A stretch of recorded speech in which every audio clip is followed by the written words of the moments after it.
Hello friends, माहीत आहे मला की तुम्ही सगळेजण स्टोरीची वाट पाहत आहात, पण मित्रांनो काही प्रॉब्लेम्समुळे चॅनलवरती व्हिडिओ अपलोड करता येत नाही. त्यामुळे प्लीज समजून घ्या. पण ही स्टोरी कंप्लीट केल्याशिवाय मी पुढील स्टोरी घेणार नाही. नाही म्हणजे ते चुकून. अच्छा, म्हणजे चुकून मिस कॉल केला तू मला? तसं नव्हतं म्हणायचं मला.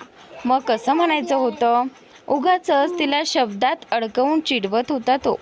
अनवय, मी ठेवते फोन. का गं, आता आठवण नाही येत तुला माझी? अन्वय, मी इथे अन्वय शिवानीला विचारतो. तसं नाही, पण पण काय, सांग ना, किती आठवण येते? असं नाही सांगू शकत मी, ती लाजूनच म्हणाली. बरं मग मी सांगतो, मी किती मिस करतोय तुला, तुझ्या डोळ्यांना, तुझ्या केसांना, तुझ्या ओठांना. अन्वय प्लीज. आता इथे ही जी शिवानी आहे ती म्हणते. तो फक्त बोलत होता, तरी तिला सहन होत नव्हतं. पोटात गोड गुदगुल्या होत होत्या. ते तुम्ही असं नका ना बोलू. मग तिकडे आल्यावर समोरासमोर सांगू? नको, मी ठेवते फोन. एवढ्या लवकर? हो, ती बोलते. उशीर झालाय. त्याला तिचा स्वभाव अगदी व्यवस्थित ठाऊक होता. आता लाजून ती पुढे एक शब्दही बोलणार नाही हेही माहिती होतं त्याला. बरं, झोप आणि उद्याचा ब्रेकफास्ट सोबत करूयात आपण. म्हणजे? मी येतोय उद्या तिकडे. अन्वय, मी इथे शिवानीला म्हणतो. खरंच? हो.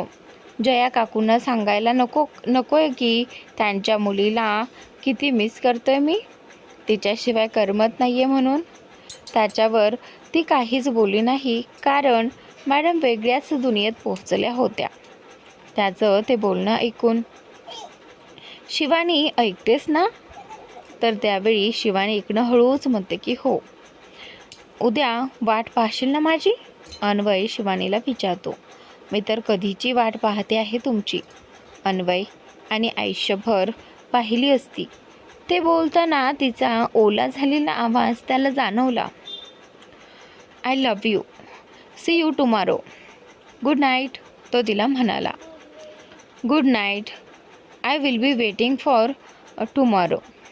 मिताली नाही, शिवानी त्याला बोलली. एवढ्या घाईत जाऊन उद्याच परत यायची खरंच गरज नाही आहे. मी करेल सगळं मॅनेज. मिताली अन्वयला सांगायचा प्रयत्न करत होती. अन्वय आणि सुधा मावशी आज बंगलोरला जात होते शिवानीच्या आईशी बोलायला. पण मिताली आणि अनिका घरी एकट्याच असल्यामुळे तो उद्याच परत येण्याबद्दल बोलत होता.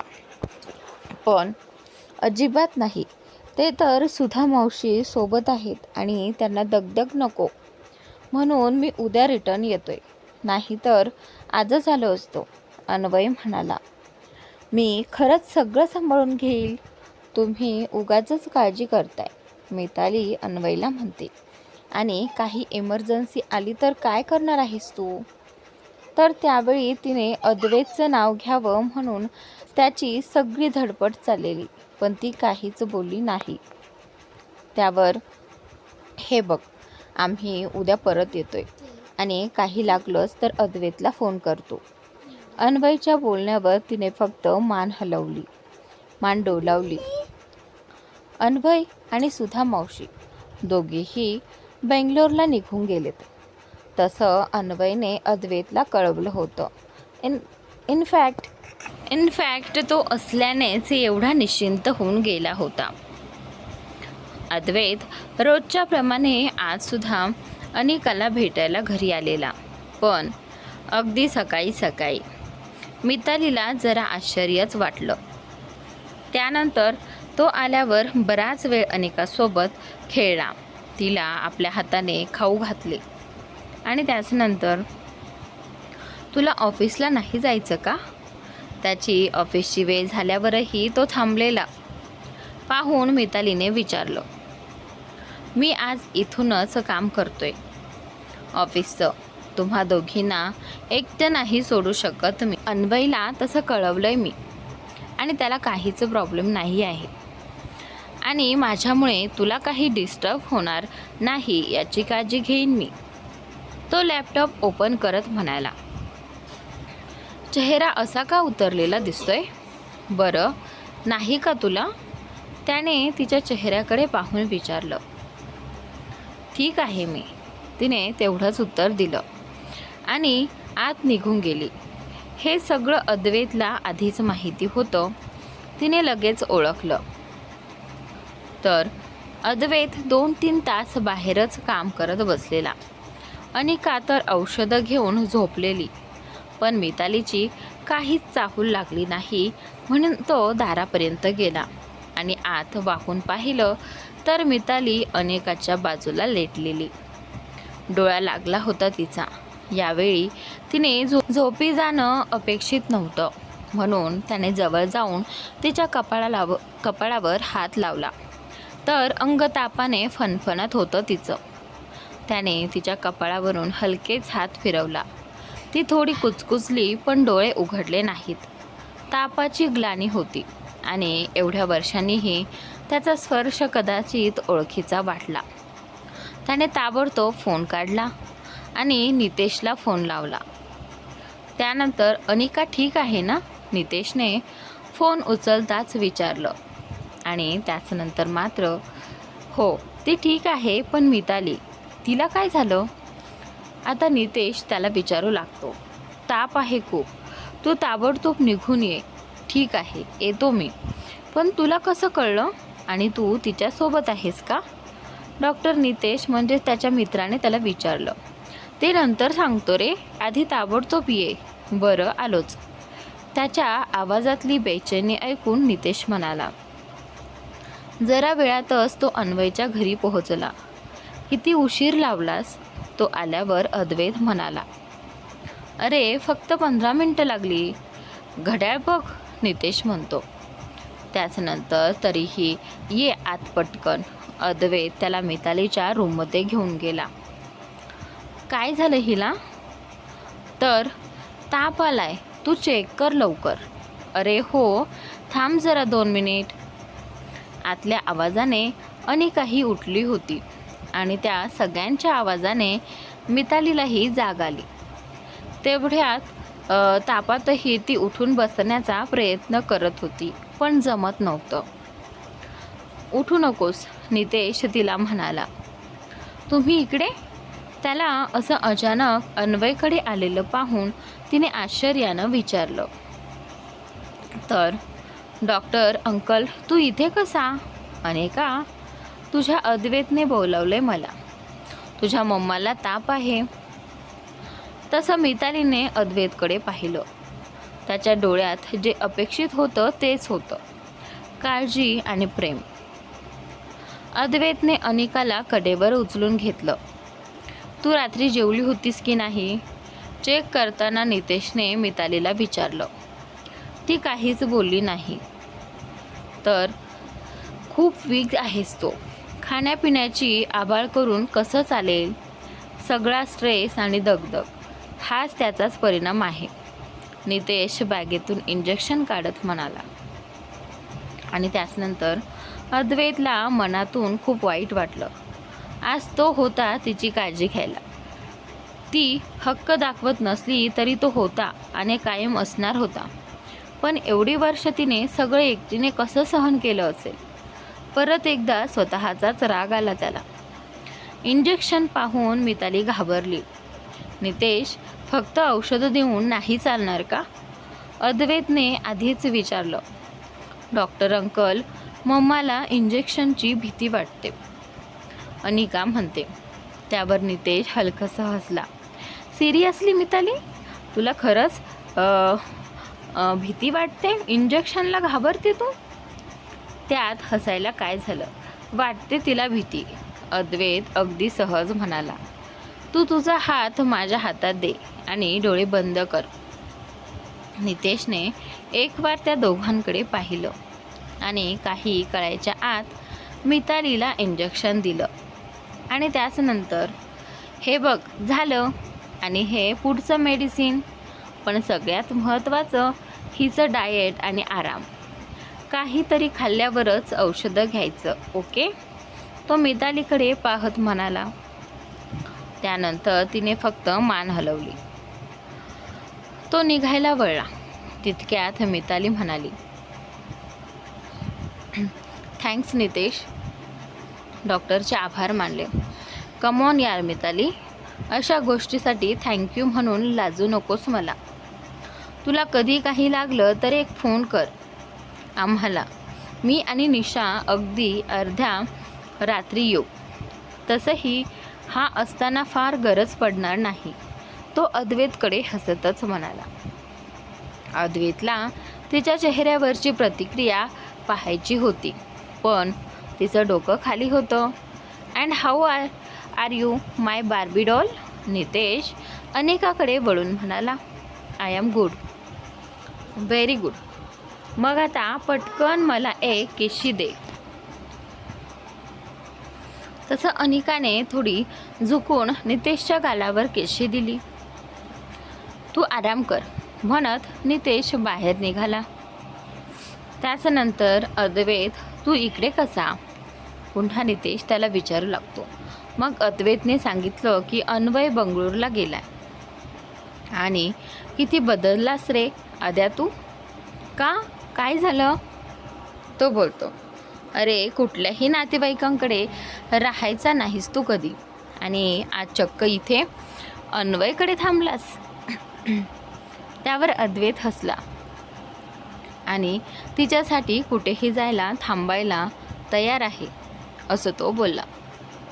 आय नो, सगळं लवकरच सुरळीत होईल आणि तिचा निर्णयही तुझ्याच बाजूने असेल बघ, काळजी घे. नितेश निघून गेला आणि त्याचनंतर अद्वैतने स्टाफला सांगून मितालीसाठी खिचडी बनवून घेतली. प्लेट घेऊन तो तिच्या रूममध्ये आला. हे घे, खाऊन घे, अद्वैत मितालीला म्हणाला. त्याने बेडच्या मागची उशी लावली आणि प्लेट तिच्यासमोर धरली. मितालीला असं कोणी कधी जेवण हातात देऊन दिलं नव्हतं. अनिकाने कधी असं पाहिलं देखील नव्हतं. तुला जमेल ना खायला? त्याने विचारलं. मितालीच्या डोळ्यात पाणी आलं. तुला माहिती आहे अद्वैत, मम्मा मला नेहमी भरून द्यायची, पण तिला मात्र कधीच कोणी भरवलं नाही. हे बोलताना तिच्या डोळ्यातली आसवं तिच्या वेदनेचा पुरावा देत होती. सुधा मावशी, अन्वय, कोणीच असा तिच्या आयुष्यात नव्हतं ज्याने मनापासून तिला काळजीपूर्वक जपावं. मितालीच्या डोळ्यातलं पाणी पाहून अद्वैतच्या हृदयात कसली तरी कळ उठली. डोंट वरी, आपण आहोत. मम्माला सर्व असेल तर आपण भरूया तिला. सोम अनिकाला मांडीवर बसवत म्हणाला. त्यावर अगदी खुश होत तिने अद्वैतला टाळी दिली. मिताली चमचा उचलणार तोच तिला आठवले आणि तो चमचा तिने खाली ठेवला. तू जेवलास? तिने विचारलं. आवाज अगदी क्षीण झालेला. तिच्या सख्या विचारण्यावर समोरचे 15 दिवस अगदी उपाशी राहू शकला असता तो. मी घेईल नंतर, तू संपव हे पहिलं. तसं तिने टेबलवरच्या फोनवरून फोन करून त्याच्यासाठी जेवण वाढायला सांगितलं. तू सुद्धा जेवून घे. मी जेवेन, पहिले हे संपव. तो ऐकणार नव्हताच. तिने मग मुकाट्याने खायला सुरुवात केली. थोडंसं खाऊन ती प्लेट बाजूला ठेवणार होतीच, पण त्याने तसं करू दिलं नाही. प्लीज संपव हे. किती अशक्त झाली आहेस तू. जेवली नाहीस तर कसं होणार? तो अगदी काळजीने म्हणाला. त्याची ती मनापासून केलेली काळजी सुखावून जात होती. कितीतरी वर्षानंतर अनुभवत होती ती ते सगळं, पण तरी आपलंसं करता येत नव्हतं. तिचं खाऊन झाल्यावर त्याने तिला मेडिसिन दिला. तू आराम कर आता, अनिकाला मी बघतो. असं म्हणत आता अद्वैत जो आहे तो अनिकाकडे लक्ष देतो. त्याने तिच्या अंगावर नीट पांघरून टाकून दिलं आणि तो अनिकाला घेऊन बाहेर गेला. तिला ज्यूस वगैरे देऊन औषधं दिलं आणि मांडीवर घेऊन थोपटत झोपवत राहिला. आणि आता इथे किती सुख होतं असं स्वतःच्या लेकराला मांडीत घेऊन निजवण्यामध्ये. लॅपटॉप, ऑफिस वगैरे तर त्याने बाजूलाच ठेवून दिलेलं. त्याच्या आयुष्यातला प्रायोरिटी बदलल्या होत्या आणि त्या बदललेल्या प्रायोरिटीची नाव होती मिताली आणि अनिका. अनिका झोपल्यावर तो तिला आत रूममध्ये घेऊन आला आणि त्याचनंतर व्यवस्थित अंतर ठेवून त्याने अनिकाला मितालीच्या बाजूला ठेवलं. ताप आल्याचा थकवा आणि औषधामुळे मितालीला झोप लागलेली. एरवी अनिकाला सोडून अशी निर्धास्त झोप नसती लागली तिला, पण आता ती अद्वैत जवळ असल्याने तिच्याही नकळत मनाला एक निश्चिंतपणा जाणवला. अद्वैतने अनिकाला तिच्या बाजूला झोपवलं आणि त्याने प्रेमाने तिच्या डोक्यावरून हात फिरवला. सुखाचा पहाड डोळ्यासमोर होता, ज्याची त्याने कधी कल्पनाही केली नव्हती.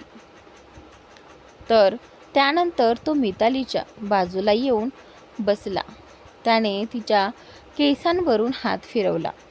राहावलं गेलं नाही त्याला. मनात दाटलेले प्रेम डोळ्यांतून काळजीच्या रूपाने वाहत होतं. त्याने तिचा हात हातात घेतला. बस हाच हात सोबत हवा होता त्याला, बाकी काहीच नको होतं. त्याने तिच्या हातावर ओठ टेकवले. त्याच्या डोळ्यातल्या पाण्याचा थेंब तिच्या हातावर पडला. त्याने डोळे पुसले, तिला नीट पांघरून दिलं आणि रूमच्या बाहेर निघून गेला. तो बाहेर गेल्याची चाहूल लागताच तिने डोळे उघडले. त्याचा स्पर्श झाला तेव्हाच तिला जाग आलेली, पण त्याला दूर लोटायची इच्छा झाली नाही. तिच्या डोळ्यातल्या अश्रूंचा एक थेंब डोळ्यांच्या कडून खाली ओघळला. जवळ असूनही किती अंतर होतं दोघांमध्ये. मनात असूनही ते मिटवता येत नव्हतं. घडून गेलेलं एवढ्या सहजतेने विसरण्यासारखं नव्हतं. इकडे अन्वय आणि सुधा मावशी बेंगलोरला पोहोचले. यावेळी तो त्याच्या घरी न थांबता शिवानीकडे आला डायरेक्टली. सुधा मावशी, अगं मुंबईला गेलेली तेव्हाची आता आलीस तू?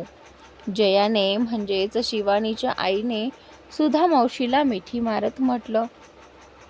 तर आजचा भाग इथेच संपतोय. पुढील भाग पाहण्यासाठी आपल्या यूट्यूब चॅनलला सबस्क्राईब नक्की करा आणि असेच भाग पाहत राहा. Thanks for watching.